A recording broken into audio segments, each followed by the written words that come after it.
বন্ধুরা, চলে এসেছি তোমাদের সাথে আরেকটি নিউ ব্লগে। ভিডিওটা সবাই দেখো, কেউ স্কিপ করো না, তোমাদের খুব ভালো লাগবে। আমারও ভালো লেগেছে বলেই তোমাদের সাথে শেয়ার করে নিলাম। সকালে ঘুমের থেকে উঠেই বেরিয়ে গেছি একটা জায়গা, যে জায়গাটা দেখতে ভীষণ ভালো, আমি কোনোদিন যাইনি। হাজব্যান্ড বললো চলো তোমাকে আজকে একটা জায়গা নিয়ে যাবো। আমি তো সাথে সাথে রেডি হয়ে গেলাম, হাজব্যান্ডের সাথে বেরিয়ে পড়লাম ফুলঝোড়ের দিকে যেতে। এখানে সব ডুপ্লেক্স, একটা ছোট্ট করে থাকার জায়গা করেছে, মানে কি বলবো, একটা সোসাইটি টাইপের। তো আমি দেখিনি যেহেতু, ওই জন্য হাজব্যান্ড আমাকে সাথে করে নিয়ে গেছিলো। বেশ ভালো লাগলো, ঘুরলাম, কিন্তু রান্না বান্না কিচ্ছু করিনি, বাড়িতে সব ফেলে এসেছি। বাবুর অফিস আছে, হুটু পাটি করে বাড়ি ঢুকেই মানে রান্নাঘরে, কারণ বাবুকে 10টার মধ্যে টিফিনটা দিয়ে দিতে হবে। ও ব্রেকফাস্ট করেই অফিসে বসবে, আর ও খেতে ভীষণ ভালোবাসে আলু পরোটা। তার জন্য ও যাতে করে কিচ্ছু না বলতে পারে, আলু পরোটা ওকে রেডি করে দিচ্ছি। আর ও কিন্তু, আমরা বেরিয়েছিলাম তখনও ঘুমাচ্ছিল, এখনও ঘুমাচ্ছে, কিন্তু ঢুকলাম তখন দেখছি উঠেছে। তো যাই হোক, আলু পরোটা পুরো রেডি করে দিয়েছি ওর জন্যে। ওকে একদম বিছানায় দিয়ে দিলাম, কারণ ও অফিস করবে। হাজব্যান্ডকেও দিয়ে দিলাম। বুঝতেই পারছো, আলু পরোটা পেলে আর কেউ কিছুই চায় না। যেহেতু সকালটা পুরোটা 2 ঘন্টা ছিলাম না, কাজটা একটু মানে হাত চালিয়েই করতে হবে।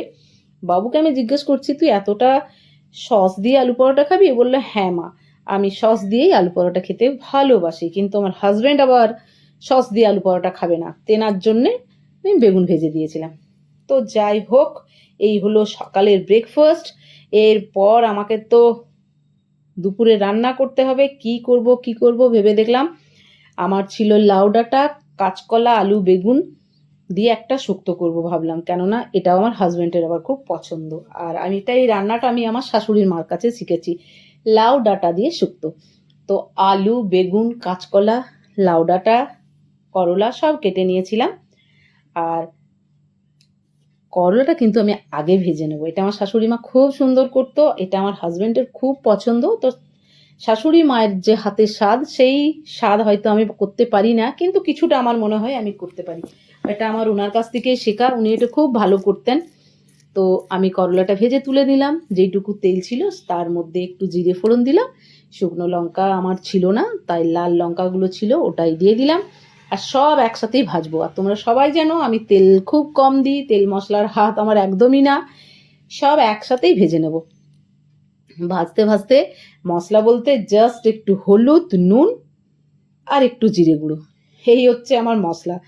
তো যাই হোক, কম মশলা দিয়ে এমনই অভ্যেস হয়ে গেছে, বেশি মশলা দিয়ে রান্না করতেই পারি না আমি। তবে বন্ধুরা একটা কথা বলি, আমি কম তেল মশলা ইউজ করি ঠিকই, কিন্তু খেতে খুব স্বাদ হয়, এটা আমি বলতে পারি তোমাদের সবাইকে।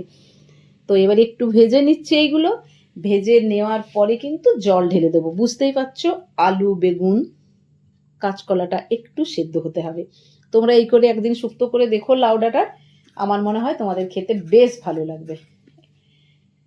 ভালো করে নেড়ে চেড়ে জল দিয়ে দিয়েছিলাম, দেখো হয়ে গেছে, সব সেদ্ধ হয়ে গেছে। এরপরে কিন্তু আমি ওপর থেকে করলা আর বড়িটা দিয়ে দেবো। এরপরে কিন্তু আর ফোটাবো না। দেখো আমি দুধও দিচ্ছি না, কিছু দিচ্ছি না, পুরোটা জল দিয়েই করেছি। কিন্তু এটা তোমাদেরকে বলতে পারি, কিন্তু খেতে খুব ভালো লাগে, তোমরা একবার হলেও ট্রাই করো। আর মাছের ঝোলটা করে নিয়েছিলাম আরেকটা ওভেনে, তখন আর ফটো তোলা হয়নি বা ভিডিও করিনি, হাজব্যান্ডকে খেতে দিয়ে দিয়েছি। এই ছিল আজকের আমার সারাদিনের